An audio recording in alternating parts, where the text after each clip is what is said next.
සතියට ප්‍රවේශයක් ආයිබෝවන් සම්මා සම්බුදු සරණයි සදැහැති ඔබ සැමට සතිමත් බව පිළිබඳව ඔබට අවබෝධයක් ලබා දෙන සතියට ප්‍රවේශයක් වැඩසටහන අදත් මෙලෙසින් බෞද්ධ රූපවාහිනිය ඔස්සේ ආරම්භ කරන්නටයි අප සූදානම් වන්නේ. සුපුරුදු ලෙසින්ම අදත් මේ වැඩසටහන අප ඔබ වෙත ගෙන එන්නේ සතිපාසල පදනමේ නිර්මාතෘවර පූජනීය උඩඊරියගම ධම්මජීව ගෞරවනීය ස්වාමීන් වහන්සේගේ අනුශාසනා පෙරදරිවයි. ඉතින් ඒ සිහිපත් කිරීමත් සමගින් අප දැන් සූදානම් වන්නේ සතියට ප්‍රවේශයක් වැඩසටහන මෙලෙස ඔබ හමුවේ තබන්නට. සතිපාසල පදනමෙහි ඉදිරිපත් කිරීමකි. සතියට ප්‍රවේශයක්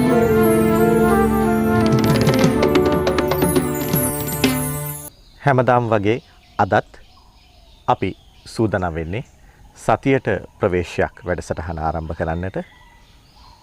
ඉතින් මොහොතක් ප්‍රායෝගිකව සතිමත් බව පුරුදු පුහුණු වෙමින් ආරම්භමු සතියට ප්‍රවේශයක්.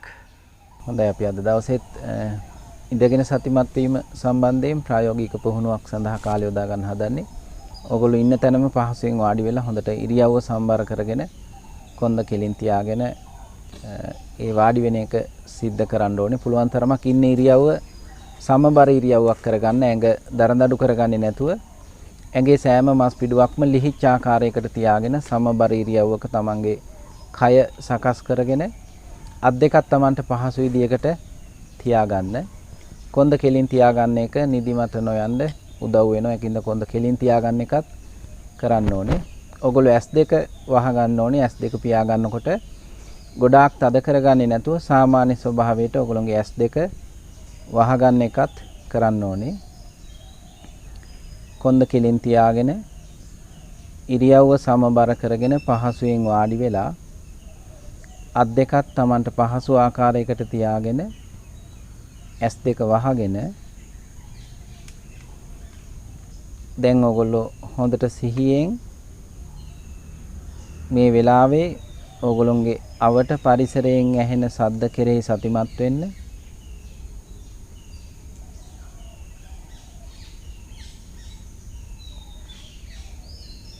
මේ වෙලාවේ අවට පරිසරයෙන් ඇහෙන ශබ්ද හොඳට සිහියෙන් අහන්න.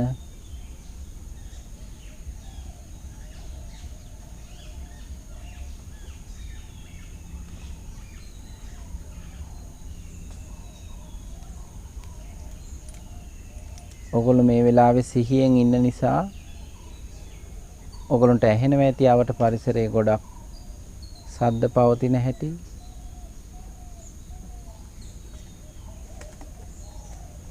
සමහර විට පරිසරයේ ශබ්ද අඩු නම් ඒ බව වැටහෙනවා ඇති.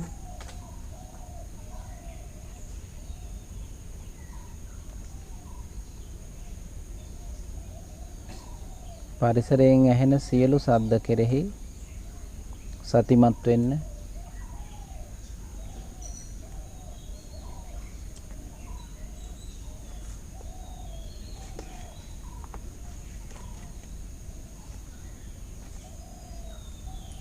ඈතින් ඇහෙන ශබ්ද, ළඟින් ඇහෙන ශබ්ද සිහියෙන් අහන්න.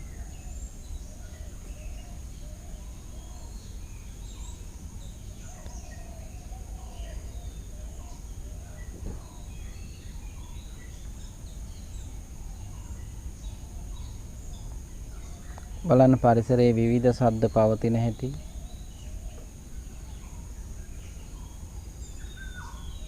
විටින් විට ශබ්ද මතුවලා නැති වෙන ආකාරය.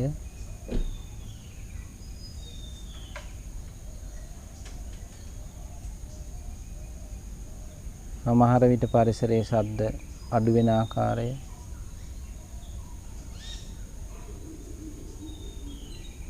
තවත් විටක පරිසරයේ ශබ්ද වැඩි වෙන ආකාරය.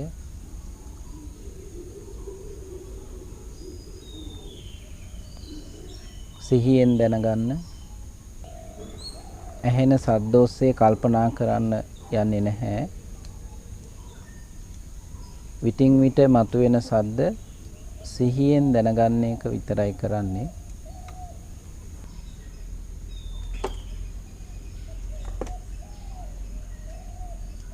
තමන් ඉඳගෙන ඉන්න කයට හිත ගත්තාම බලන්න මේ වෙලාවේ තමන්ගේ කයට දැනෙන දේවල්, කයේ සිද්ධ වෙන දේවල් කෙරෙහි සතිමත් වෙන්න. සමහර විට හුලං වදිනක තැනක ඉන්නවා නම් කයට හුලං වදිනකොට දැනෙන සිසිලස,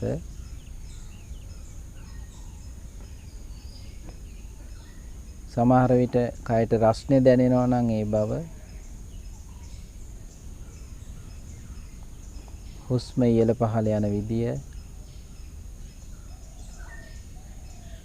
හුස්ම ඉහළ පහළ යනකොට උදරය පිම්බෙන හැකිලෙන ආකාරය සිහියෙන් බලන්න.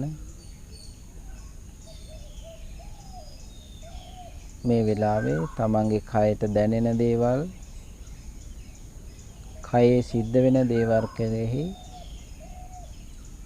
සතිමත් වෙන්න.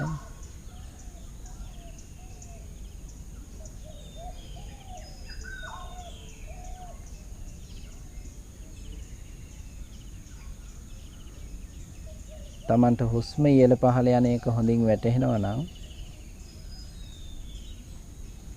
තමන්ගේ අවධානය හුස්ම මතම රඳව ගන්න පුළුවන්ද කියලා බලන්න.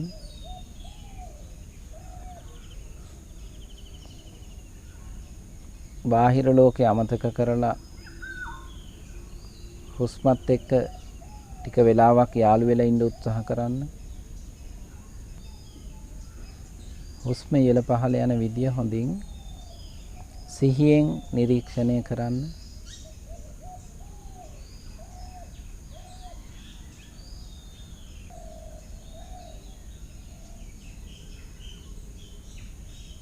යම් වෙලාවක තමන්ගේ අවධානය වෙනස් වුණොත්, අවධානය බැහැරට ගියොත් නැවතත් අවධානය තමන් ඉඳගෙන ඉන්න කය වෙත ගන්න. නැවතත් හුස්ම ඉහළ පහළ යාම කෙරෙහි සතිමත් වෙන්න.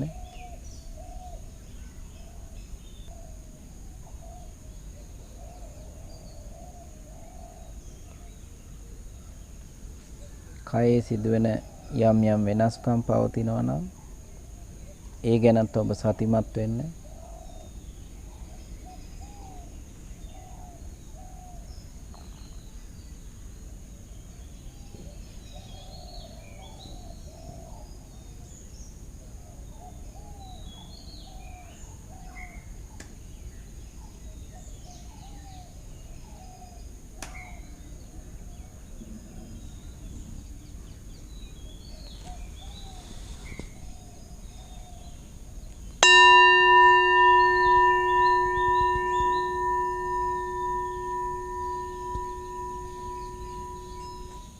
අපි අද දවසේදීත් සූදානම් වෙන්නේ සතියට ප්‍රවේශයක් වැඩසටහන ආරම්භ කරන්නයි. වරදකරුවන් සම්බන්ධයෙන් සහ ඔවුන්ගේ සතිමත් වීම සම්බන්ධයෙන් තමයි අපි කතා කරන්නට බලාපොරොත්තු වෙන්නේ. මේ සඳහා අපේ සාකච්ඡාවට පැමිණ සිටිනවා කතා කරන්නම උචිත පුද්ගලයන් දෙදෙනෙක්. ඒ තමයි බන්ධනාගාර කොමසාරිස් ජෙනරාල් තුෂාර උපුල්දෙනිය මහතා පැමිණ සිටිනවා. ඔබතුමාම ඉතාමත්ම ගෞරවයෙන් යුතුව ආයුබෝවන් කියලා පිළිගන්නවා. ඒත් එක්කම අපත් සමග ඉන්නවා ආශා ජයවර්ධන මහත්මිය සහකාර කොමසාරිස් ප්‍රජාපාදක විශෝධක දෙපාර්තමේන්තුව. ආයුබෝවන් කියලා ඔබතුමියවත් පිළිගන්නවා. ඉතින් හිතවතුනි අපි අද දවසේදී කතා කරන්නට බලාපොරොත්තු වෙන්නේ වරදකරුවන් සතිමත් වීම තුළින් නිවැරදි කරුවන් කරගන්නේ කොහොමද කියන කාරණාව පිළිබඳවයි. අපි මුලින්ම බන්ධනාගාර කොමසාරිස් ජෙනරාල් තුෂාර උපුල්දෙනිය මහත්මයා දිහාට යමු වෙන්නේ. දැන් ඔබතුමාලාගේ දෙපාර්තමේන්තුවේ ප්‍රධානම මූලික ආරම්භයක් විදිහට තිබෙන්නේ සිරකරුවොත් මනුෂ්‍යයෝ කියන තේමාව යටතේ තමයි ඔබතුමාලා ක්‍රියාත්මක වෙන්නේ. මම මුලින්ම දැනගන්නට කැමතියි වර්තමානයේ තුල සිටින මේ වරදකරුවන්ගේ ස්වභාවය මොන වගේද කියලා අපි දැනගෙනම අපි සාකච්ඡාවට මුල පුරමු. ඇත්තටම ඔබ කිව්වා වගේ සිරකරුවොත් මනුෂ්‍යයෝ කියන තේමාව යටතේ තමයි බන්ධනාගාර දෙපාර්තමේන්තුවේ ඒ කටයුතු සිද්ධ වෙන්නේ. ඇත්තටම ඒ වගේ තේමාවක් අපි දාන්න පාදක වුණෙත් විශේෂයෙන්ම මේ සමාජයේ විසින් වරදකරුවෝ කියන පුජ්‍යලයෝ කොන් කිරීමක් සිද්ධ කරලා තිබ්බා යම් වකවානුවක. නමුත් පසු කාලීනව අපිට අවශ්‍ය වුණා සමාජය දැනුවත් කරන්න මේ සමාජයේම සිටින අපේම සහෝදර පිරිසක් යම් ආකාරයක නීතිය කඩකිරීම නිසා මෙම ආයතන වලට පැමිණෙන ස්වභාවයක් කියන එක ඒත්තු ගන්නන්න සහ ඔවුන්ට නිවැරදි වීමට අපි අවස්ථාවක් දිය යුතුයි කියන සංකල්පයෙන් තමයි අපි මෙම තේමාව අපි සමාජගත කළේ. එතකොට බන්ධනාගාර ගත වෙලා ඉන්න රැඳවියන්ගේ ස්වභාවය ගත්තොත් එහෙම අපිට අද දවස වන විට 18500කට ආසන්න ප්‍රමාණයක් බන්ධනාගාර ගත වෙලා ඉන්නවා. ඒකෙන් වරදකරුවෝ වෙලා ඉන්නවා 6000කට ආසන්න ප්‍රමාණයක්. අනිකුත් පිරිස රිමාන්ඩ් බන්ධනාගාර ගත වෙලා ඔවුන්ගේ නඩු කටයුතු විසඳීමට බලාපොරොත්තු වෙමින් සිටිනවා. ඉතින් බන්ධනාගාර ගත වන ජනගහනයෙන් බහුතරයක් කොයි වගේ පිරිසක්ද කියලා ඔබ ඇහුවොත් මගෙන් මට කියන්න වෙන්නේ අවාසනාවට බහුතරයක් මද්ද්‍රව්‍ය ආශ්‍රිත වැරදි වලට බන්ධනාගාර ගත වෙලා ඉන්න පිරිස් තමයි බන්ධනාගාරේ අද දිනේ වෙන විට වැඩි වශයෙන් සිටින්නේ. හොඳයි. ඊළඟට මම යමු වෙනට සූදානම් ආශා ජයවර්ධන මහත්මිය දිහාවට. ආශා මහත්මිය අපිට දැන් සාමාන්‍යයෙන් බන්ධනාගාර දෙපාර්තමේන්තුව ගියන් පස්සේ අපේ කටට බොහොම හුරු පුරුදු ආයතනයක් ඒ වගේම සමාජය තුලත් දන්නවා. ප්‍රජාපාදක විශෝධන දෙපාර්තමේන්තුව කිව්වන් පස්සේ අපිට නුහුරුයි නුපුරුදුයි. මම මුලින්ම දැනගන්නට කැමතියි ප්‍රජාපාදක විශෝධන කියන්නේ මොකක්ද? ප්‍රජාපාදක විශෝධන දෙපාර්තමේන්තුව කියන්නේත් මොකක්ද කියන එක පිළිබඳව අපි කතා කරමු. ඇත්තටම කුෂාන් ප්‍රජාපාදක විශෝධන දෙපාර්තමේන්තුව මම දන්නවා ගොඩාක් වෙලාට ටිකක් නුහුරු වචනයක් Department of Community Based Corrections. ලෝකේ ගොඩාක් රටවල මේ ක්‍රමවේදය තියෙනවා. විශේෂයෙන් ලෝකේ ගොඩාක් රටවල අපරාධ විද්‍යාඥයන් හඳුනගෙන තියෙනවා සුළු වැරදිකරුවන් සහ තරුණ නවක වරදකරුවන් බන්ධනාගාරගත කරනවට වඩා සමාජයේ තියාගෙන විශෝධනය කිරීම වඩා සුදුසුයි කියලා. ඒ අනුව අධිකරණ අමාත්‍යාංශය නීති කොමිසමට ආරාධනයක් කළා 1997 අවුරුද්දේ වැලිකඩ බන්ධනාගාර ආශ්‍රයෙන් ශක්්‍යත අධ්‍යයනයක් කරා බන්ධනාගාර තදබදිය සම්බන්ධව. 1997 දී අඳුරගත්ත බන්ධනාගාර තදබදිය 461ක් කියලා. ඒ නිසා ලෝකෙ දියුණු රටවල ක්‍රියාත්මක වෙන ප්‍රජාපාදක විශෝධන community based correction කියන සිස්ටම් එක ලංකාවට හඳුන්වලා දුන්නා. 1999 අංක 46 කියන පනතෙන් හඳුන්වලා දුන්නත් අපි දෙපාර්තමේන්තුවක් බවට පත් වුණේ 2008 අවුරුද්දේ. ඒකෙදි වෙන්නේ ඇත්තටම බන්ධනාගාර ගත කිරීම අනිවාර්ය නොවන. ඒ කියන්නේ සුළු වැරදි කියන. බන්ධනාගාර කිරීම අනිවාර්ය නොවන හා නියම කරන්න පුළුවන් බන්ධනාගාර කාලය අවුරුදු 2කට වඩා අඩු. නියම කරන්න පුළුවන් කාලය අවුරුදු 2කට වඩා අඩු සුළු වැරදිකරුවන් බන්ධනාගාර ගත කරනව වෙනුවට, දඩයක් ගහනව වෙනුවට, අත්හිරුණු සිරදනුවමක් වෙනුවට සමාජයේ තියලා විශෝධනය කිරීමේ ක්‍රමවේදයක් තමයි ප්‍රජාපාදක විශෝධන නියෝගයක් කියන්නේ. හොඳයි. එතකම තුෂාර පුල්දෙනිය මැතිතුමනි දැන් අපි දන්නවා බන්ධනාගාර දෙපාර්තමේන්තුවට යම් වරදකරුවෙකු ගෙනාවෙන් පස්සේ පශ්චාත්තාප වෙන්න මොහොතක් දෙනවා කියලා අපි අහලා තියෙනවා. සිරකරුවන්ට පශ්චාත්තාප වෙන්න මොහොතක් දෙනවා කියන එකෙන් ඔබතුමාලා බලාපොරොත්තු වෙන්නේ මොකක්ද?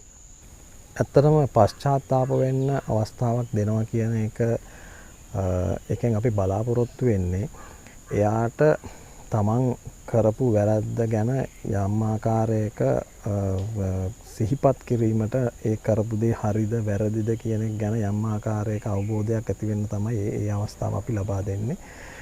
විශේෂයෙන්ම කෙනෙක් බන්ධනාගාර නියෝගයක් ලැබුණාම අධිකරණයෙන් බන්ධනාගාර ගත වෙන්න ඔහු යම්කිසි ආකාරයක කලබලයකට පත් වෙන ඔහු වැරද්දක් කරා හෝ මොන ආකාරයක තත්ත්වයක ඔහු හිටියත් ඉතින් මේ අවස්ථාවේදී ඔහුගේ මනස ඉතාමත් නිරවුල් මනසක් නෙමෙයි තියෙන්නේ. ඉතින් ඒක නිසා ඒ අවස්ථාව තමයි හොඳම අවස්ථාව. ඔහුට යම් අවස්ථාවකදී ඔහුට උචිත පුනරුත්ථාපන ක්‍රමවේදය මොකක්ද කියලා ඔහුට අපි තීරණයක් කරලා ඒකට යොමු කරන්න කලින් ඔහුට යම් අවස්ථාවක් ලබා දීම තමයි මේකෙදි සිද්ධ වෙන්නේ. මම උදාහරණයක් විදිහට කිව්වොත් එහෙම ඔබ දන්නවා ඇති මෑත කාලේ විශේෂයෙන් ওই මත්ද්‍රව්‍ය ජාවාරම් වලට සම්බන්ධ වෙච්ච නමගිය දරුණු ගණේ කියලා සැලකෙන නායකයන් අපි බූස්ස බන්ධනාගාරයේ ඒගොල්ලන්ව අපි වෙනමම සිරපුටිවල රැඳෙව්වා. අද වෙනකොට ඒ රැඳවපු මුල් අවස්ථාවේ අපිට විශාල වශයෙන් තර්ජනාව විශේෂයෙන් ආරක්ෂක අංශවලට අපිට බන්ධනාගාරයේ නිලධාරීන්ට විශාල තර්ජනාව.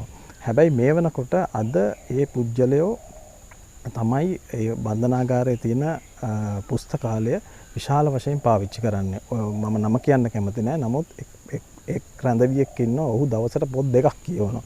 ඉතින් ඔහුට යම් ආකාරයක අපිට තේරෙනවා මේගොල්ලන්ට චේන්ජ් එකක් වීගෙන යනවා කියලා. ඉතින් මේක තමයි මම හිතන්නේ විය යුත්තේ. අපේ නේවාසිකයන් අපි මේ වරදකරුවෝ එහෙම නැත්නම් අපරාධකාරයෝ කියලා අපි වෙන් කළා අපි කොම් කළා තිබීම නෙමෙයි.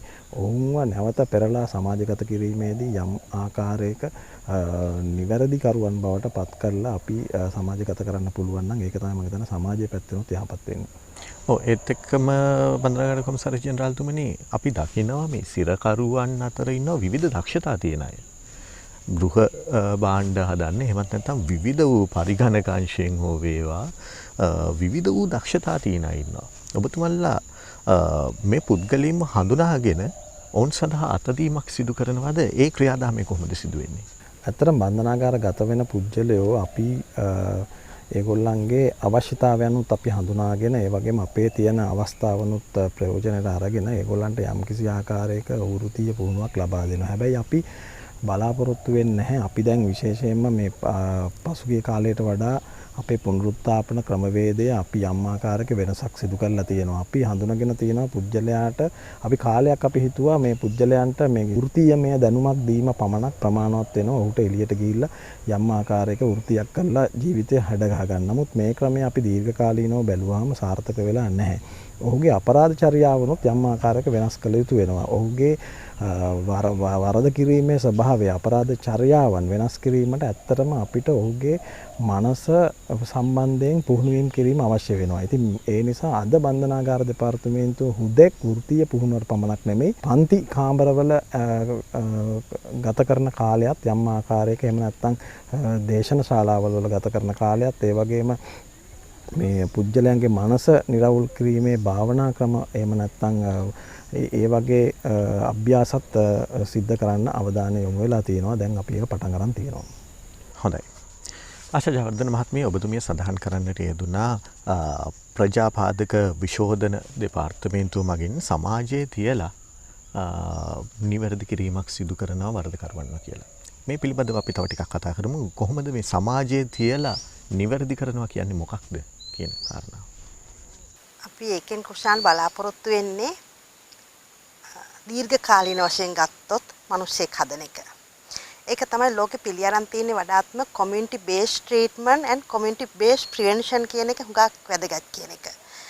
එතකොට වෙන්නේ අපි යටතේ පුජ්‍යලෙක් කිසියම් ආයතනයක රඳවා තියන්නේ නැහැ.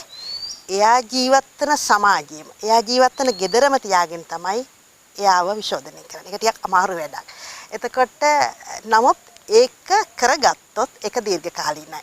උදාහරණයක් විදිහට මත්ද්‍රව්‍ය පාවිච්චි කරන කෙනෙක්ව සමහර වෙලාවල් වලට අවශ්‍යයි යම්කිසි කාලයක් ඒගොල්ලන්ගේ withdrawal symptoms වලට විරමණ ලක්ෂණ වලට ආමන්ත්‍රණ ඇඩ්‍රස් කරන්න යම්කිසි කාලයක් අවශ්‍යයි.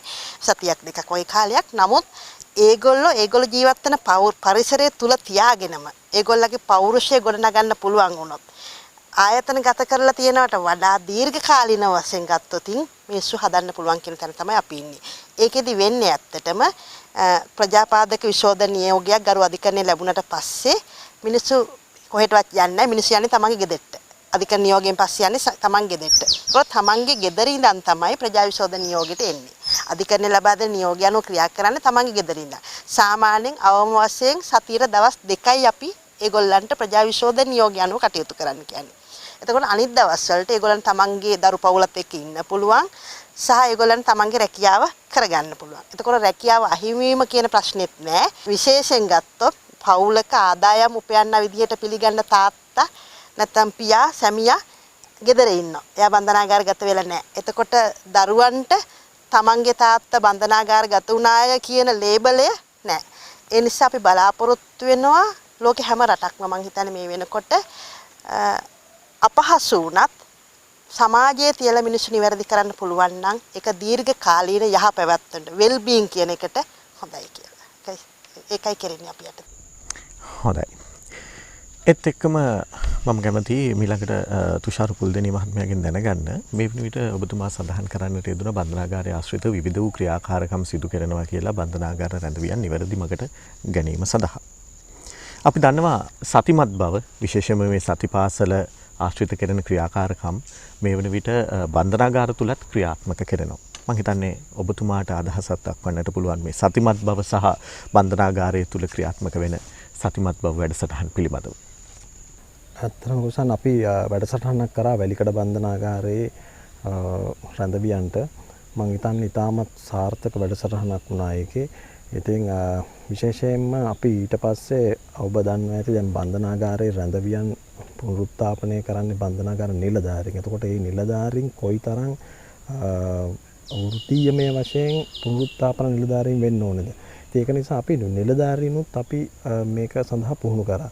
ඉතින් අද වෙනකොට ඇත්තටම ලොකු නේවාසිකයන්ගේ ඉල්ලුමක් තියෙනවා අපුවත් මේ වැඩසටහන් වලට සම්බන්ධ කරගන්න කියලා. ඉතින් අපි දැන් මේ සතිපාසල වැඩසටහන අපි දිවයිනේ සියලුම බන්ධනාගාරවල වලටත් ඒ වගේම බන්ධනාගාර නිලධාරීන්ගේ පුහුණු පාසලටත් අපි හඳුන්වලා දීලා තියෙනවා. ඒකෙන් ඇත්තටම අපි බලාපොරොත්තු වෙනවා විශේෂයෙන්ම මේ දැන් නේවාසිකයන්ට මම අර කලින් කිව්වා වගේ අපි වෘත්තීය කුසලතාවය ලබා දෙනවා වගේම ඒගොල්ලන්ට තමන් කරපු දේවල් ගැන නැවත පශ්චාත්තාප වීමක් සහ ඊට අමතරව ඉදිරියේදී තමන්ගේ ජීවිතය කොයි විදිහටද හැඩ ගහගන්නේ කොහොමද සතිමත් බවෙන් ජීවත් වෙන්නේ කොහොමද කලබල නොවෙන්නේ කොහොමද තමන්ගේ තරහ පාලනය කරගන්නේ මේ හැම දෙයක්ම මේක තුලින් වර්ධනය වෙනවා මේ සතිපාසලේ මේ වැඩසටහන් තුලින් මම ඔබට කිව්වොත් එහෙම අද මරණ දඬුවම නියම වෙලා 1200කට ආසන්න ප්‍රමාණයක් බන්ධනාගාරගත වෙලා ඉන්නවා. එතකොට මේකෙන් අපිට දැන් 300කට ආසන්න ප්‍රමාණයක් වැලිකඩ බන්ධනාගාරේ ඉන්නවා. මේ වැඩසටහනට 100කට ආසන්න ප්‍රමාණයක් සහභාගී වුණා. එතකොට ඒගොල්ලෝ කිව්වා අපි විනාඩි 10ක් ඉවසුවා නම් අද මම මේ බන්ධනාගාරේ නැහැ කියලා. මරණ දඬුවම නියම වෙලා මිනිමැරුම් වලට මරණ දඬුවම නියම වෙලා බන්ධනාගාර ගත වෙලා ඉන්න ජනගහණයෙන් 80%ක් විතර ඉන්නෙම බොහොම සුළු දෙයකට තරහ පාලනය කරගන්න බැරි වීම නිසා ඒගොල්ලෝ අවසනාවන්ත විදියට මොකක් හරි ක්‍රියාකාරකමක් කළා ඒගොල්ලෝ නීතියෙන් දඬුවම් ලබලා තියෙනවා. ඉතින් බැලුවාම ප්‍රායෝගිකව තමන්ගේ අයියට පහර දීලා තමන්ගේ අල්ලපු වැටේ ගෙදර ඉන්න එක්කෙනාගේ තමන්ගේ මේ වත්තේ කොස් ගෙඩියක් කැඩුවට පොල් ගෙඩියක් අහුලගෙන ගියාට මේ වගේ ඉතාමත් සුළු දෙයක්. හරිම අවාසනාවන්ත තත්ත්වයක්. හැබැයි මේ ඉතින් මම හිතනවා මේක බන්ධනාගාරය තුල මම මාළඟ ඉන්න නේවාසිකයෝ පුරුදු කරනවා මේක සම්බන්ධයෙන් ඊට අමතරව සමාජය විදියට අපි මේක සමාජයට තරම් ය යුතුයි කියන තැන තමයි මම ඉන්නේ. ඔව් ඔබතුමා සඳහන් කරන්නට යෙදෙනවා බන්ධනාගාර නිලධාරීන් සඳහාත් මේ සතිමත් බව පුරුදු පුහුණු කරනවා කියලා. විශේෂයෙන්ම බන්ධනාගාර නිලධාරීන් ගත්තන් පස්සේ බහුකාර්ය නිලධාරියෙක්. ඒ වගේම ඔහු සහෝදරයෙක්. ඒ වගේම දෙමාපියෙක් වෙනවා වෙලාවකට. සමහර වෙලාවට ඔහු නෑදෑයෙක්. ඒ වගේම සමහර වෙලාවට ඔහු උපදේශකවරයෙක්. විවිධ වූ භූමිකාවල ඔවුන්ට යෙදෙන්නට සිදු වෙනවා. දැන් මෙම නිලධාරීන්ට සතිමත් බව ඉගැන්වීම තුළින් ඔබතුමා දකින ප්‍රයෝජන මොනවද කියලා මම දැනගන්න. මේක රහසක් නෙමෙයි ඔබ දන්නවා බන්ධනාගාර නිලධාරියාට අද තියෙන අභියෝගය මොන වගේ අභියෝගයක්ද තියෙන්නේ කියලා මොන වගේ නේවාසිකයෝද අපි බන්ධනාගාරය තුල කළමනාකරණය කරගන්නේ කියලා. ඉතින් ඒක හරි අභියෝගාත්මක රැකියාවක්. ඒක වගේම තමයි නේවාසිකයන්ගේ පැත්තෙන් ඔහු ගෙදරින් ඈත් වෙලා තමන්ගේ පවුලෙන් ඈත් වෙලා ඥාතින්ගෙන් ඈත් වෙලා ඒතකොට මේ හැම දෙයකම ඉන්න ඊළඟ ඔහුගේ දඬුවම් කාලය ගෙවන්න ඉන්න ඥාතියා හිත මිතුරා හැමදේම තමයි බන්ධනාගාර නිලධාරියා. එතකොට මේ බන්ධනාගාර නිලධාරියා ආදර්ශමත් චරිතයක් වෙන්න ඕනේ.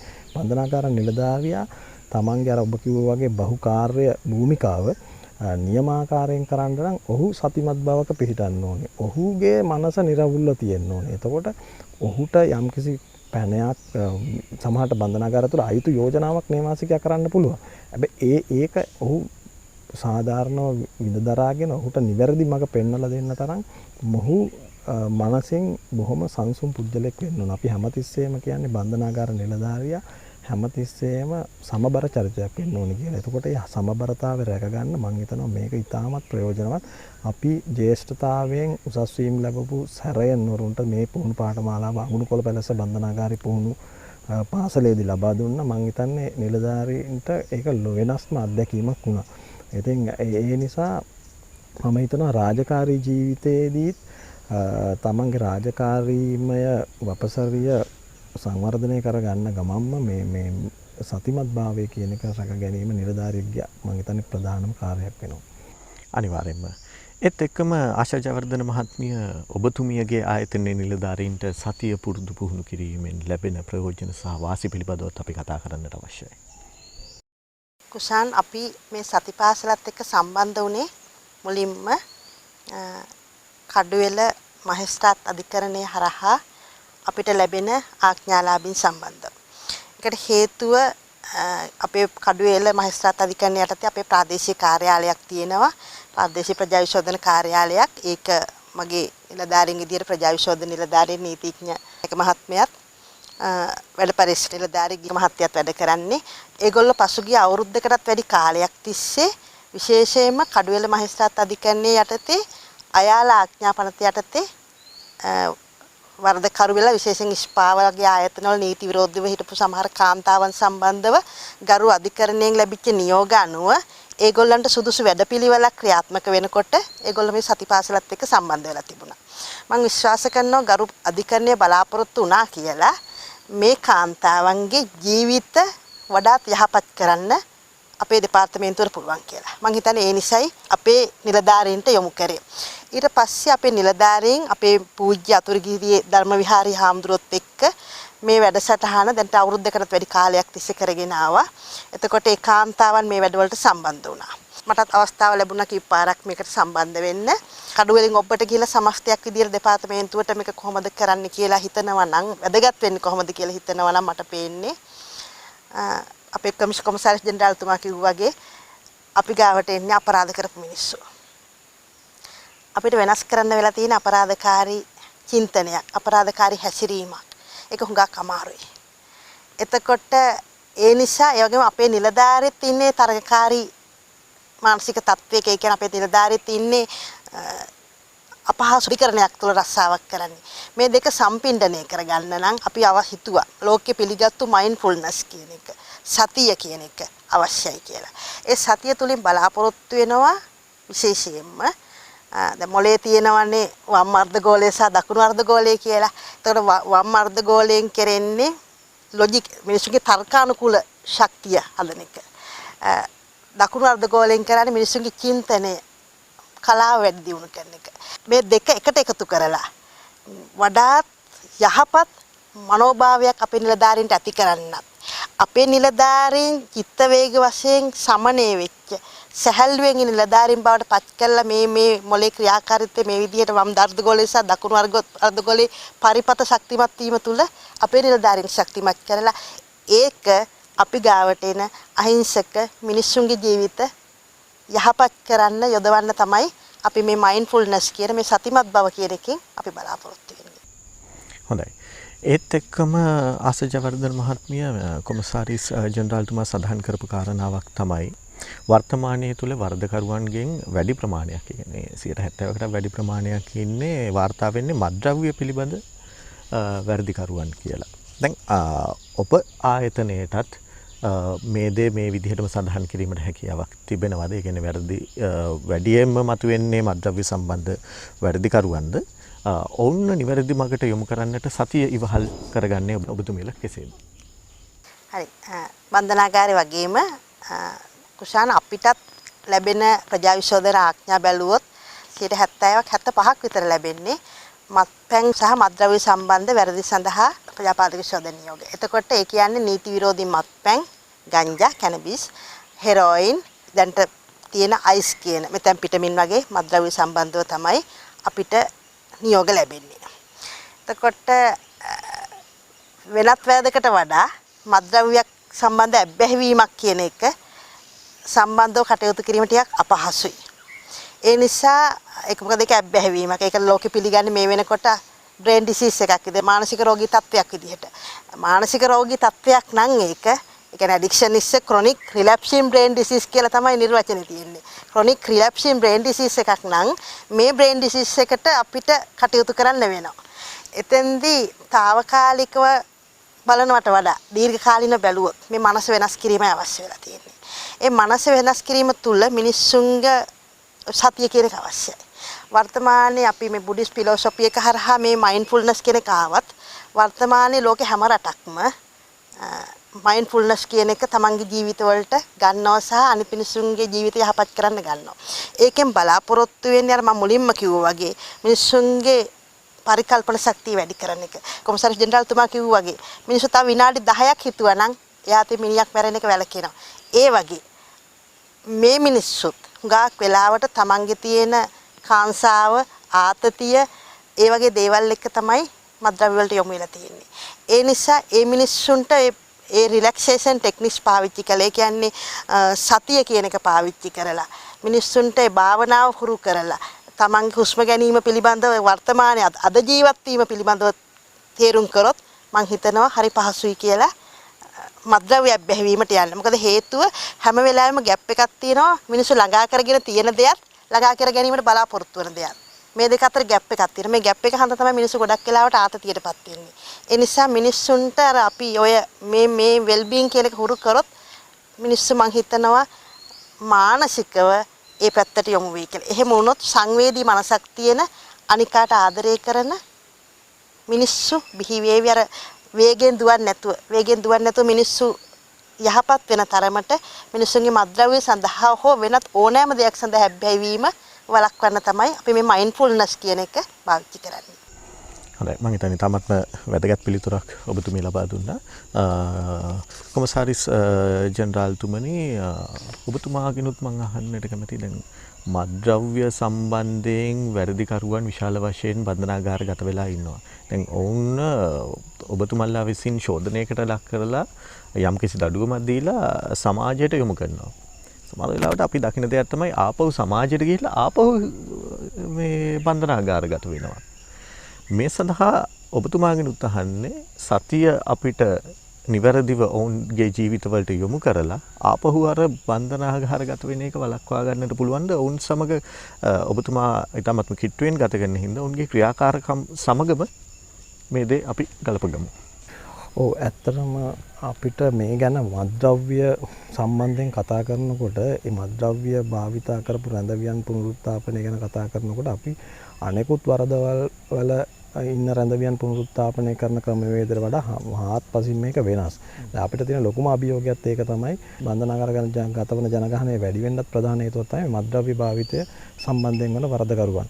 එතකොට ඇත්තටම පොඩි ප්‍රශ්නයක් තියෙනවා මෙතන අපේ තියෙන ක්‍රමවේදයන් වල. මොකද මත්ද්‍රව්‍ය භාවිතා කිරීම බන්ධනාගාරගත කිරීමට සුදුසු කාරණාවක්ද කියන ගැටලුව තියෙනවා. හැබැයි මේක වර්තමාන රජය මම හිතන්නේ ඉතාමත් හොඳට හඳුනගෙන දැන් බන්ධනාගාරගත වීම ප්‍රතිපත්තියක් විදිහට මත්ද්‍රව්‍යයට ඇබ්බැහි වූ කට්ටිය බන්ධනාගාරයට එවන්නේ නැහැ කියන ප්‍රතිපත්තියේ ඉන්නවා. ඒතර ඒ නමුත් මේගොල්ලන් ඇවිල්ලා සමාජයට යම් ආකාරයක කරදරකාරී පිරිසක්. මොකද මත්ද්‍රව්‍ය වලට ඇබ්බැහි වුණාම ඔහුට වෙන දෙයක් නෙමෙයි ඔහු නිරන්තරයෙන්ම බලන්නේ මත්ද්‍රව්‍යම හොයාගෙන යන්නේ. එතකොට ඒකට මුදල් නැත්නම් ඔහු සොරකමක් හරි කරන්න පෙළඹෙනවා. හැබැයි අපි එකම දේ තමයි මම පිළිගන්න දේ බන්ධනාගාර ගත කිරීම සුදුසු දෙයක් නෙමෙයි මත්ද්‍රව්‍ය ඇබ්බැහි වලට. ඒකට මෙතුමියගේ කිව්වා වගේ ප්‍රජාපාදක විශෝධන දෙපාර්තමේන්තුව සහ වෙනත් පුනරුත්ථාපන මධ්‍යස්ථානය තිබිය යුතුයි. ඒකට දැන් අපි මම හිතන්නේ යුද හමුදාවත් එක්ක ඒ කටයුතු දැන් කරගෙන යනවා. දැනට තියෙන ඉඩ කඩ වැඩි කරමින් යනවා. හැබැයි අපි දන්න දෙයක් තමයි මේ මත්ද්‍රව්‍යත් එක්ක සම්බන්ධ වෙච්ච අනෙකුත් වැරදිත් එක්ක පුජ්‍යලයෝ බන්ධනාගාර ගත වෙනවා. මොකද ඒ පිරිස සමහර වෙලාවට බාහිර ආයතන වල තියන්න අමාරුයි. හැබැයි ඒ සඳහා අපි දැන් වීරවිල බන්ධනාගාරය ඒ බන්ධනාගාර ගත වෙන මත්ද්‍රව්‍ය භාවිතයට ඇබ්බැහි සහ වෙන වරදවල් තියෙන පුජ්‍යලයෝ නිවැරදි කිරීම සඳහා අපි වීරවිල ආයතනය දැන් අපි මේ දිනවල ඉදිකරමින් පවතිනවා. ඒකට සුදුසු ආකාරයට මේකෙදී අපි වෛද්‍ය ප්‍රතිකාරමය වැඩසටහන් වගේම ඔබගේ කිව්වා වගේ සතිමත් භාවය කියන එකත් අපි මේක පුරුදු කරන්න බලාපොරොත්තු වෙනවා. මොකද මේ මත්ද්‍රව්‍ය භාවිතාවට යොමු වෙලා ඉන්න තරුණයෝ විශේෂයෙන් ඊටමත් බැලුවොත් එහෙම ඒගොල්ලන්ගේ වයස් කාණ්ඩයන් ඒගොල්ලෝ ඇත්තටම සමාජයේ මේ ශ්‍රම බලකායේ ඊටමත් සුවිශේෂී කාර්යයක් කරන්න පුළුවන් ජන කොටසක්. ඉතින් ඒක නිසා මේගොල්ලෝ නිවැරදි මගට ගැනීම අත්‍යවශ්‍ය වෙනවා යහපත් සමාජයක් ඇති කිරීම සඳහා. ඉතින් ඒක නිසා සතිමත් භාවය තුලින් අපි බලාපොරොත්තු වෙන්නේ මේගොල්ලන්ගේ වර්තමානයේ ඒගොල්ලන්ගේ తত্ত্বය ඒගොල්ලෝ මේ ගත කරන ජීවිතය පිළිබඳ අවබෝධයෙන් ගත කරන එක ඒගොල්ලන්ට ඉගැන්වීම. ඒතකොට ඒ තුලින්ම ඒගොල්ලන්ට අවබෝධයක් එයි අයි අපි මත්ද්‍රව්‍ය භාවිතා කරන්නේ. ඒතකොට මොකද්ද මේකේ මට තිබ්බ ප්‍රතිඵලය? මේකෙන් මට අහිමුණු දේවල් මොනවද? මට මගේ දක්ෂතා මං ඇයි මේ වෙන පැත්තකට යවන්නේ නැත්තේ කියන සිතුවිලි අපි ඒගොල්ලන්ට දෙන්න බලාපොරොත්තු වෙනවා මේක තුලින්. ඉතින් අපි බොහොම වීරවිල කඳවුර ගත්තොත් සතිපාසල මේ භූමිය වගේම එලිමහන් ස්ථානයක්. ඒකේ අපිට ඉතාමත් හොඳට මේ කටයුත්ත කරන්න පුළුවන්. අපි දැන් අපේ ওই එලිමහන් සිර කඳවුරු කියන සංකල්පයේ අපි මම උපදෙස් දුන්න ඇත්තරම සෑම කඳවුරකම මේ සක්මන් මළුවක් හදන්න කියලා. එතකොට ඒගොල්ලන්ට ඒකේ මේ විඳින්න පුළුවන් අඩුම ගානේ පරිසරය සතා සිව්පාව මේ හැමදේම. ඉතින් අපි මේ වගේ ක්‍රමවේදයකට ගිහිල්ලා අපි කොහොම හරි මේ සමාජයේ මත්ද්‍රව්‍ය වලට යොමු වෙච්ච පිරිස නිවැරදිමකට ගත යුතුකා තියෙනවා. හොඳයි. ඊළඟට මම ආශා ජයවර්ධන මහත්මියගෙන් අහන්න කැමතියි. දැන් මිනිස්සෙකුට නිවැරදි මගට එන්න නම් ස්වයං විනයක් තියෙන්න ඕනේ. ඔබතුමිය මේක දකින්නේ මොන විදිහටද? හිතන්නේ ඒක කුඩා කාලේ නිවසෙන්ම එන්න ඕන දෙයක්. නමුත් ඒක සමහර මිනිස්සුන්ට අවාසනාවකට තමන්ගේ නිවසෙන්ම එන්නේ නැහැ. ඒකට හේතුව මම පොඩි පැහැදිලි කිරීමක් කරොත් කොටුව මාලිකා කන්ද අලුත් කඩේ වගේ අධිකරණ වලින් අපිට එන ආඥාලාභීන් ගත්තොත් ඒ මිනිස්සුන්ට ගයක් නැහැ. අපේ ප්‍රජා විශ්වවිද්‍යාල නිලධාරීන් වැඩ පරීක්ෂක නිලධාරීන් සංවර්ධන නිලධාරීන් මේ මිනිස්සුගේ ගෙවල් හොයාගෙන ගියාම දීලා තියෙන ඇඩ්‍රස් එක කඩේක ඇඩ්‍රස් එක. ඒ මිනිස්සු කඩවල් වල නාටාමිල විදියට වැඩ කරනවා. එතකොට නිවස තුලින් මේ මිනිස්සුන්ගේ ජීවිතවලට විනයක්ෂයන් විනය කියන එක ඇවිල්ලා නැහැ. එහෙමනම් පසු කාලීනව අපරාධකාරී චර්යාව හරහා අපි ගාවට ආවට පස්සේ අපිට සිද්ධ වෙලා තියෙනවා එතෙන්ට හදන්න. එතෙන්ට ගේන්න. ඉතින් විනය කියන එක හැම තනතුරකම හැම මිනිස්සෙකුට හැම මනුෂ්‍ය සත්වයකටම අවශ්‍යයි. එතකොට ස්වයං විනය කියන එකෙන් අපි මෙතෙන්දි බලාපොරොත්තු වෙන්නේ අපි අර ආයතනගත කරලා නෙවෙයි මිනිස්සු හදන්නේ. එතකොට මිනිස්සු තමන්ගේ ගෙදර ඉඳන් ජීවත් වෙන්නේ. එතකොට ඒ තමන්ගේ ගෙදරම ජීවත් වෙන මිනිස්සයා කියන අපිට පේන්න නෙවෙයි. තමන්ගේ නිවසේ තනියෙන් හිටියත් ඒ විනය තියාගන්න ඕන විදියට. ඒ විදිහට මිනිස්සෙක් හදන්න නම් මම හිතන්නේ මේ මිනිස්සයාගේ මනස අපි දියුණු කරන්න ඕන කියලා. අපි අහලා තියෙනවා ඇල්බර්ට් අයින්ස්ටයින් කියන විද්‍යාඥයා ගැන. පසු කාලිනේ ඔහුගේ මොළය පරීක්ෂා කරලා කපලා මම හිතන්නේ මේ වගේ මොළයක් මෙයාට කොහොමද තිබුණේ කියලා. ඉතින් එතකොට අර මම අර කුලිනුත් කිව්වා වගේ යාගේ වම් අර්ධ ගෝලය සහ දකුණු අර්ධ ගෝලය කියන එක තුල තර්කානුකූල බුද්ධිය සහ වින්දනය කලාව කියන එක මේ දෙක කැටි වෙලා ඒ පරිපත ශක්තිමත් වෙලා එයා කොච්චර බුද්ධියෙන් සහ විනය පැත්තෙන් දියුණුවත් වී කලාව නිර්මාණශීලීත්වය තුලින් බිහිවෙච්ච මිනිස්සෙක්ද කියන එක හොයාගෙන තිබුණා. මම හිතන්නේ මෙන්න මේ ස්වයං විනය හදන්න නම් ඒ කියන්නේ කෝටුවක් තියාගෙන මිනිස්සෙක් ගාව ඉඳලා ස්වයං විනයක් හදන්න බෑ. ස්වයං විනයක් හදන්න නම් මනස දියුණු කරන්න ඕන. ඒ මනස දියුණු කරන්න නම් සතිය කියන එක අවශ්‍යයි. සතිමත් බව අවශ්‍යයි. වර්තමානයේ ජීවත් වීම අවශ්‍යයි. අද දවසේ ජීවත් වීම අවශ්‍යයි. ඒ කියන්නේ මිනිස්සෙකුට හිතන්න පුරුදු කළ යුතුයි. මම හිතන මෙන්න මේ අභියෝගාත්මක කාර්ය තමයි අපේ නිලධාරීන් මේ වෙනකොට කරන්නේ. අපේ නිලධාරීන්ට මම ස්තුතිවන්ත වෙනවා මේ අවස්ථාවේ ඇත්තටම ඒ අභියෝගාත්මක කාර්ය ලංකාව පුරා නොඑක් වැරදි වලට අපිට එන ආඥාලාභීන් සම්බන්ධව මේ අවස්ථාවේ කරගෙන යන එක සම්බන්ධව. කොමසාරිස් ජෙනරාල්තුමනි වර්තමානයේ තුල අපිට දකින්නට ලැබෙන දෙයක් තමයි රැල්ලට ගිහිල්ලා ජීවිත විනාශ කර ගැනීම. වර්තමානයේ තුල ජීවත් වුණොත් රැල්ලට ගිහිල්ලා ජීවිත වෙනස් කරගෙන විනාශ කරගන්නට හේතු වෙන්නේ නැහැ නේද? ඔව් ඇත්තටම අපිට පුළුවන් වෙන්න ඕන රැල්ලක් අයිනකොට අපි ඒ රැල්ලට ඔරොත්තු දෙන විදිහට ජීවත් වෙන්න. සමහරට අපි දැන් ගත්තොත් එම අපි වුණත් අපි තරුණ කාලේ අපිට යාළුවෝ අපිට කිව්වා මේ අපි මේ යම් දේවල් කරමු කියලා. මම හැමතිස්සෙම කියන දෙයක් මගේ නිලධාරීන්ට මගේ පවුල තුල මම කියන දෙයක් තමයි යම් කිසි තීරණයක් මම අද ගන්නකොට තා පොඩ්ඩක් ඉස්සරහට ගිහිල්ලා හිතන්න කියන එක. එහෙම හිතලා තීරණයක් ගන්න. එතකොට එක මොහොතේ මට එනවා මේකට මම කරන්න ඕනේ මේක කියලා. හැබැයි මම ඒ මොහොතේ ඒක කෙරුවට පස්සේ තව පොඩ්ඩකින් මට මොකද්ද වෙන්නේ කියන එක මේ අපි හැමතිස්සෙම හිතන්න ඕනේ. ඉතින් ඒක තමයි මම දෙන පණිවිඩේ ඕනම කෙනෙක්. අපිට අපේ මිතුරු කණ්ඩායම් අපේ දෙමව්පියන් අපේ ඥාතීන් මේ හැමෝම යම් අවස්ථාවක යම් තීරණ කියන්න පුළුවන් මේ දේ කෙරුවොත් හොඳයි මේ දේ කෙරුවොත් හොඳයි කියලා. හැබැයි තරුණ පරපුර ගත්තාම ඉතින් විවිධ ආකාරයෙන් තාරුණ්‍ය අවශ්‍යතාවයන් බලපෑම් මේ හැමදේම තියෙනවා. මේක ස්වභාවයයි. හැබැයි අපි පුළුවන් වෙන්න ඕනේ මම මේ කරන දේ හරිද මම මේ කෙරුවොත් මගේ ඉදිරියට මොකද්ද වෙන්නේ කියන තීරණය ගැනීමේ හැකියාව තියෙනවා. හැබැයි අන්න ඒක තේරුම් ගන්න මේ සතිමත් භාවය කියන එක ඇත්තරම පුරුදු කරනවා නම් මම හිතන්නේ පාසල් අධ්‍යාපනය තුල වුණත් තාමත් හොඳ දෙයක්. මොකද ඒකෙන් තමයි අපි තේරුම් ගන්නේ මේ ඉවසීම. මොකද බොහෝ මේ බටහිර රටවල් අද ගත්තාම මට හිතෙනවා ඒ දේ ඉතාමත් හොඳට පුරුදු කරලා දෙනවා. මොකද විශ්වවිද්‍යාලයක ඉගෙන ගන්න කාලේ මට මගේ ළඟ ඉන්න මිතුරා එයාට ලොකු ප්‍රශ්න වගේක් ආපුවම එයා මට කියනවා මේ මම යනවාද යුනිවර්සිටි එකේ කවුන්සලර් හම්බෙන්න. මොකද මට පොඩි ප්‍රශ්නයක් තියෙනවා. මට මේ විභාගේ පොඩක් ඒකන මට පීඩනයක්. ඒකෝල එයා ඒක දන්නවා. එයා පොඩි කාලේ ඉඳන් පුරුදු වෙලා තියෙනවා මේ වගේ ප්‍රශ්නයක් මට ආවොත් මම යන්න ඕනේ මෙතෙන්ට කියන එක තියෙනවා. ඒතකොට ඒ අවබෝධයෙන් ජීවත් වෙනවා. මට දැන් ප්‍රශ්නයක් ආවා කියන අවබෝධය එයාට තියෙනවා. ඉතින් ඒක තමයි මම හිතන්නේ ඇත්තටම වටින්නේ. අනිවාර්යයෙන්ම ඒත් එක්කම ඔබතුමා ඊටමත් විශේෂ දෙයක් සඳහන් කරන්නට යෙදුනා පිට රටවල් වල මේ මයින්ඩ්ෆුල්නස් කියන දේ එහෙමත් නැත්නම් මේ සතිය කියන දේ බොහොම අපූර්වට වර්ධනය වෙලා තියෙනවා කියලා. ශ්‍රී ලංකාව තුලත් සතිය අනිවාර්යයෙන්ම වර්ධනය විය යුතු නේද?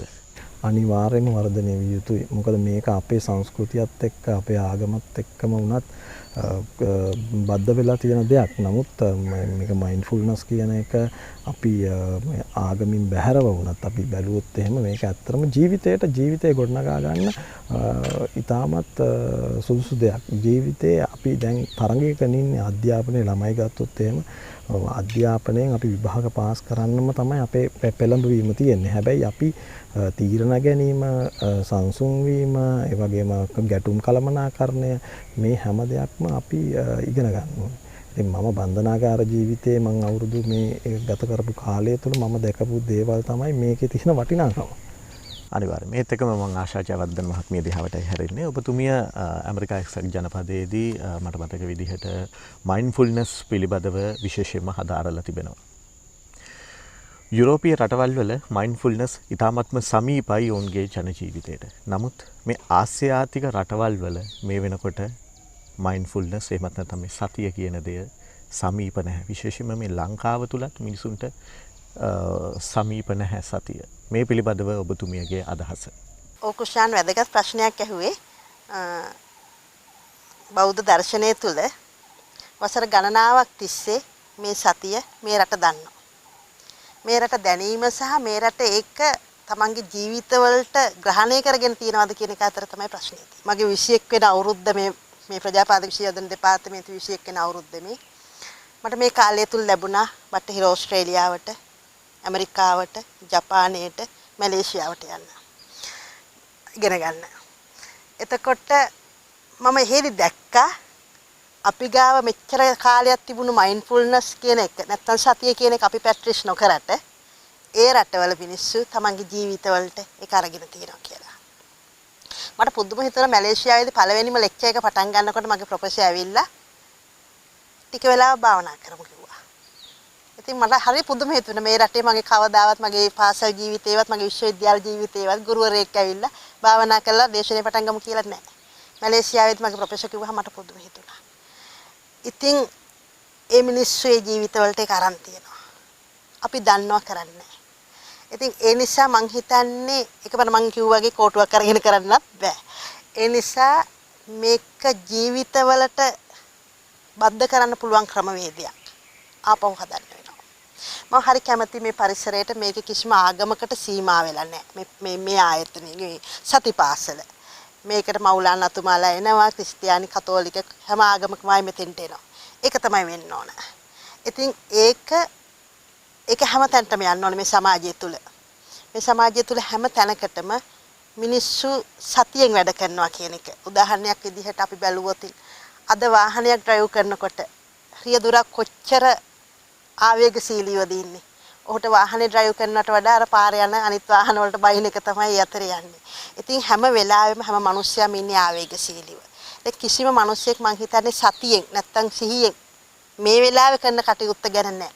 මිනිස්සයෝ එක වැඩක් කරන අතරේ තව වැඩ ගොඩක් කරනවා. කෑම කන අතරේ ටීවී බලනවා. මං හිතන්නේ අද වෙනකොට ලෝක සෞඛ්‍ය සංවිධානයේ කියලා තියෙන බොහෝ නොවන රෝග ඇති වෙන ප්‍රධාන හේතුවක් කියලා ආහාර ගන්න ගමන් රූපවාහිනී නිරඹීම. එතකොට ඒ කියන්නේ එන්සයිම් වල ක්‍රියාකාරීත්වය, මොලේ ක්‍රියාකාරීත්වය මේ දේවල් නිසා බොහෝ නොවන රෝග ඇති වෙනවා කියලා.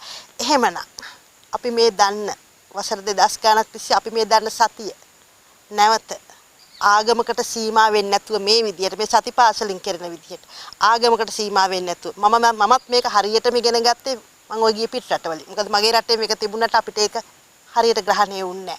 ඒ වෙලාවේදී කිසිම ආගමකට ඒක සීමා වුණේ නැහැ. මම ඇමරිකාවේදී ඉගෙන ගන්නකොට ඒක කිසිම ආගමකට සීමා වුණේ නැහැ. ඒ විදිහට මිනිස්සුන්ගේ ජන ජීවිතවලට මේ සතිය කියන එක, සතිමත් බව කියන එක, මයින්ඩ්ෆුල්නස් කියන එක අඩුම තරමේ දවසට විනාඩි 10ක් භාවනා කරන්න කියන තැනට ගේන්න පුළුවන් වුණොත් මං හිතනවා බන්ධනාගාරයේ සහ ප්‍රජාපාදක විශෝධන දෙපාර්තමේන්තුව සමාජයේ යහපැවැත්ම බලාපොරොත්තු වෙනවා නම් අපිට එතෙන්ට යන්න පුළුවන් කියලා.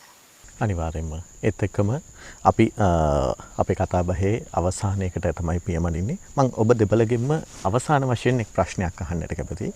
දැන් බන්ධනාගාර කොමසාරිස් ජෙනරාල්තුමනි දැන් බන්ධනාගාර දෙපාර්තමේන්තුව විදිහට බන්ධනාගාර විදිහට ඔබතුමන්ලා සිරකරුවන්ව යම් ශෝධනයකට ලක් කරනවා. ඒ කියන්නේ සමාජයට දාන්නට කලින් ඔවුන්ව සමාජයේ හොඳ පුරවැසියන් කරන්නට ඔබතුමන්ලා යම් මෙහෙයක් කරනවා.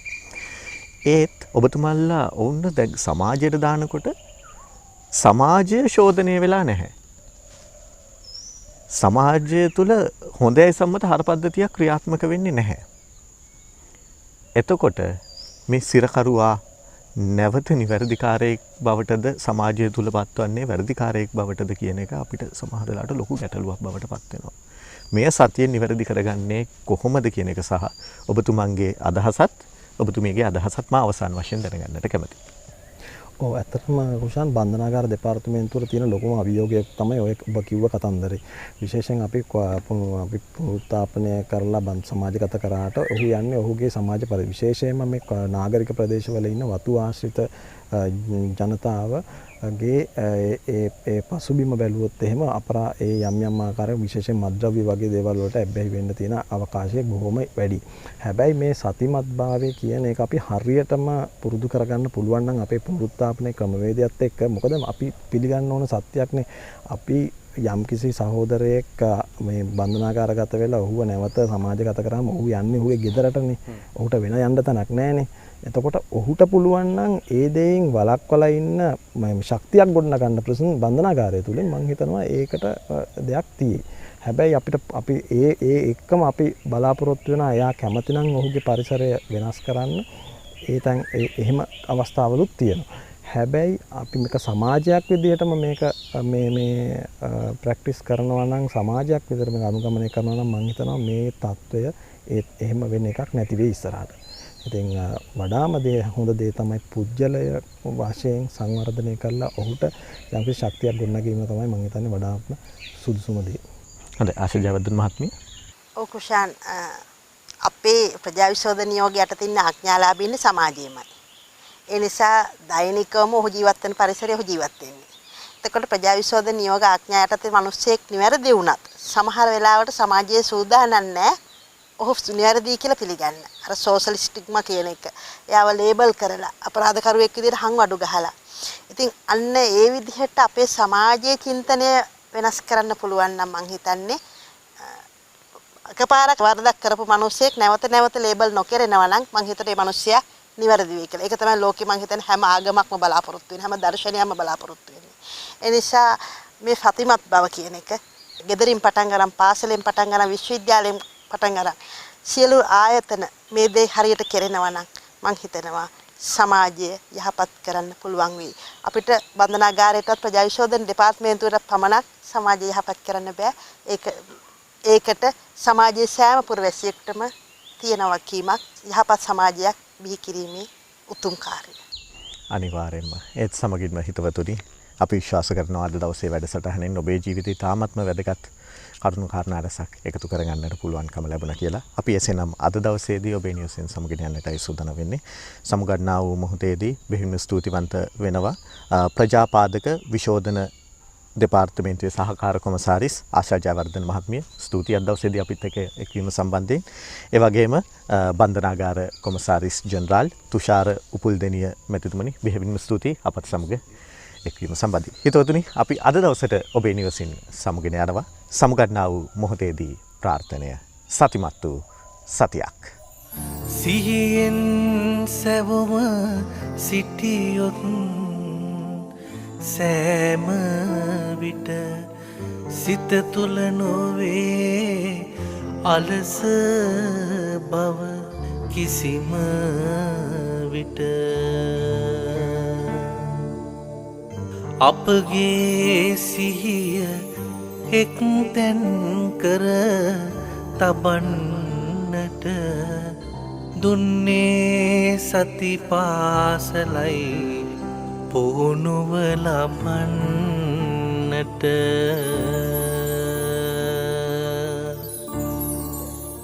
සදහැවතුනි අදත් සතියට ප්‍රවේශයක් වැඩසටහන පුරා හෝරාවක් අප මෙලෙසින් ඔබ වෙත sannivedanaya කළා.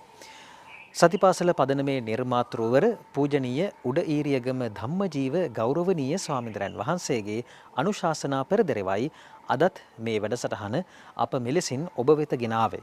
ඒ වගේම මේ වැඩසටහන ලෝපුරා විසුරුවා හරින්නට ඔබට ඔබේ දායකත්වය ලබා දෙන්නට අවස්ථාව තිබෙනවා.